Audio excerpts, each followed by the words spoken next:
Tu peux t'entraîner dur durant le ramadan si tu structures ces deux choses. Sinon, tu seras éteint au bout de 7 jours. Dans cette vidéo, je vais te donner un plan ultra simple selon ton horaire d'entraînement, que ce soit placé avant ou après l'iftar. Et en plus de ça, je vais t'expliquer les erreurs qui font que tu n'as pas du tout d'énergie à l'entraînement durant le ramadan. Je m'appelle Raphaël, je suis diététicien, nutritionniste spécialisé dans les sports de combat et j'aide mes combattants à réussir leur pesée et à être au top sur le ring. Et justement, j'ai accompagné déjà plusieurs combattants durant le ramadan et du coup, je vois en pratique où est-ce que ça coince. Et du coup, l'idée de cette vidéo, c'est que je te présente déjà les 5 erreurs à ne pas faire durant le ramadan qui vont fortement impacter ton entraînement. Également que je te donne un plan adapté selon ton horaire d'entraînement. Et enfin, une petite checklist que tu pourras utiliser pour justement adapter ton alimentation sans te prendre la tête, mais tout de même avoir des résultats. Donc reste bien puisque dans 2 minutes, je vais te donner une journée type pour que justement tu puisses adapter correctement ton alimentation. Ok, on va déjà commencer par les 5 erreurs qui font que durant le ramadan, eh bien, ton énergie est totalement à plat.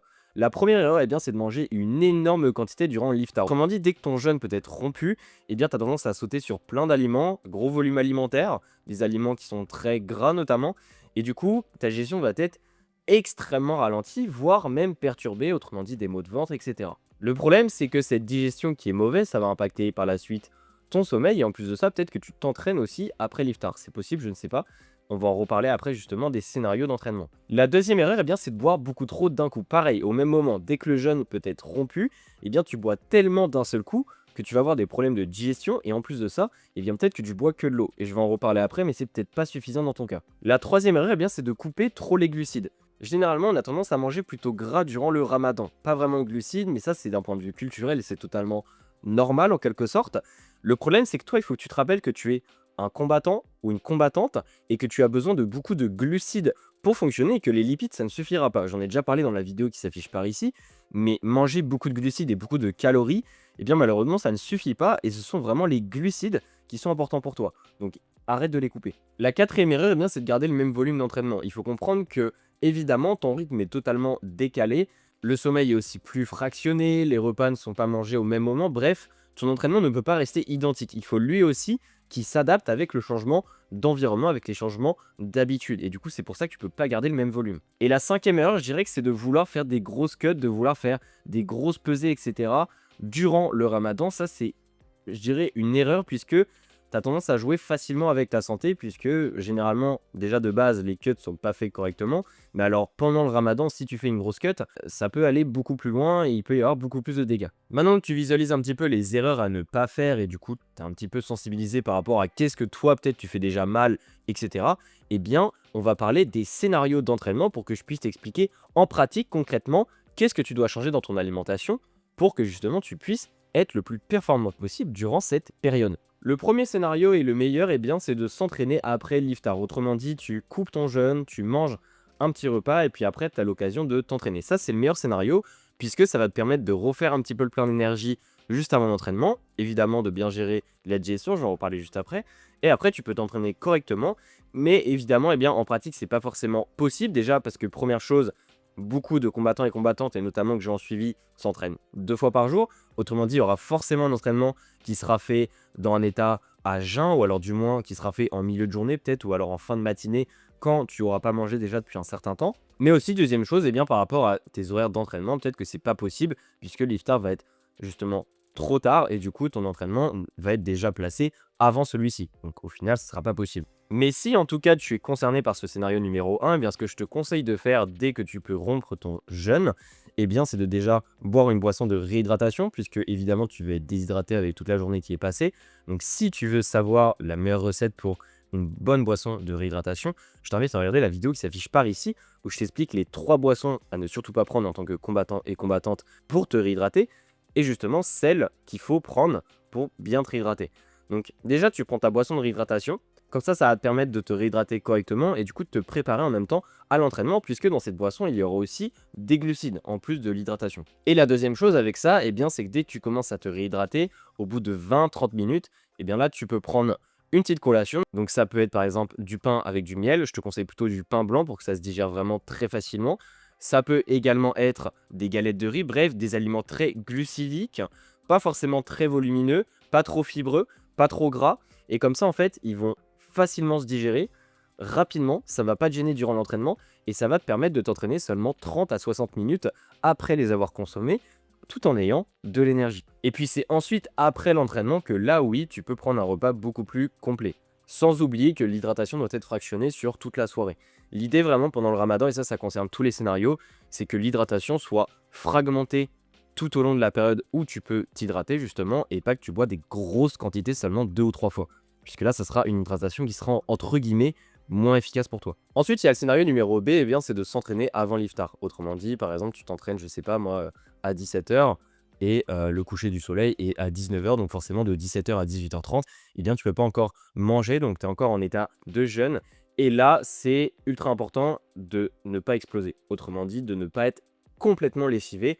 Et du coup, il faut adapter plusieurs choses. La première chose, évidemment, c'est d'adapter l'intensité et le volume de l'entraînement. Je conseille plutôt d'adapter le volume de l'entraînement. Comme je l'ai dit, c'est une des erreurs les plus courantes, c'est d'avoir le même volume d'entraînement alors que tu es en plein ramadan et que tes entraînements, eh bien, ils sont placés en plein état de jeûne. Autrement dit, ils ne sont pas placés comme dans le scénario 1, ce que je disais. Ici, la seule chose que tu peux prévoir, eh bien, c'est que dès que tu finis l'entraînement, si l'iftar est peu de temps après, eh bien, c'est pareil d'avoir une boisson de réhydratation. Comme ça, tu te réhydrates le plus rapidement possible dès que tu as fini ta séance. Et la deuxième chose, eh bien, c'est d'avoir aussi des aliments très glucidiques, comme je t'ai expliqué dans le scénario numéro 1, que tu vas consommer juste après l'entraînement si évidemment tu peux commencer à manger. Et puis ensuite, tu attends un petit peu et là, tu peux prendre un repas plus complet. Mais encore une fois, ne prends pas un gros repas directement puisque tu vas perturber fortement ta digestion et en plus de ça, tu vas mal te réhydrater. Autrement dit, tu vas saboter ta récupération et le lendemain à l'entraînement, ça sera encore pire. Et le troisième scénario que je voulais parler, celui-là, il est un peu différent, puisque techniquement, on a parlé de avant ou après l'entraînement, qu'il y avait l'iftar, etc.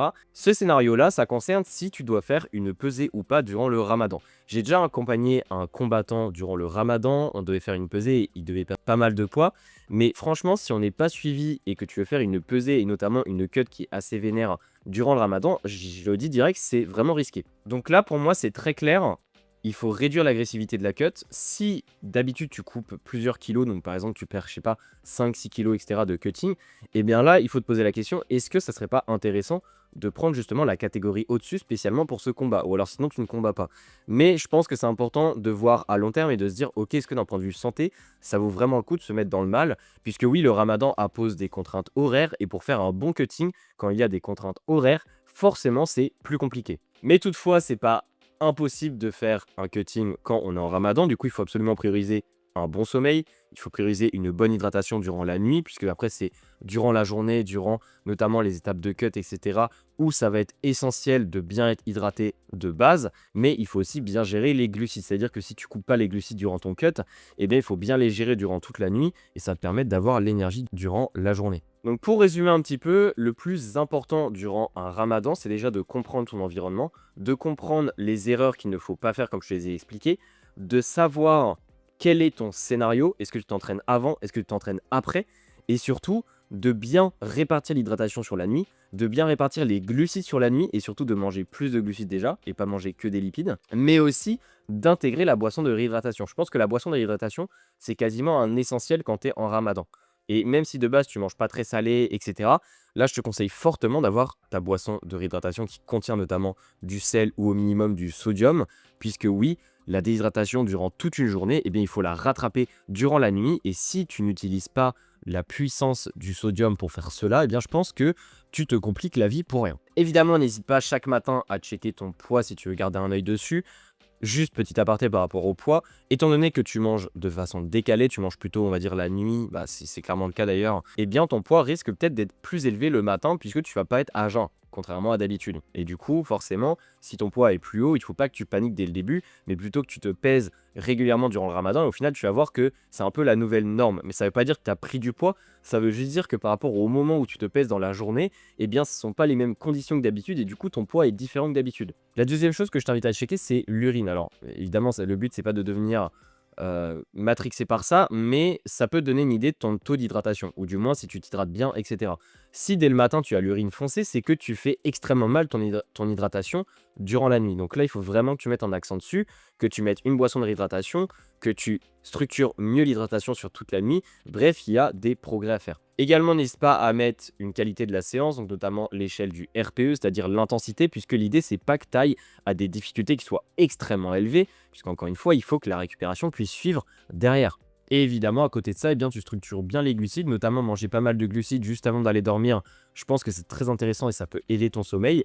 Donc, n'hésite pas à mettre tout ça en place. Et si évidemment tu veux une stratégie selon ton horaire, ton poids, ton objectif, bref, selon ton contexte global, n'hésite pas à cliquer sur le premier lien dans la description de la vidéo, puisque je propose des appels gratuitement pour qu'on puisse parler de tout ça et pour que je puisse établir pour toi ta stratégie. Et sinon, on se dit à la prochaine pour une nouvelle vidéo. J'espère que ça t'aura aidé et bon ramadan à toi.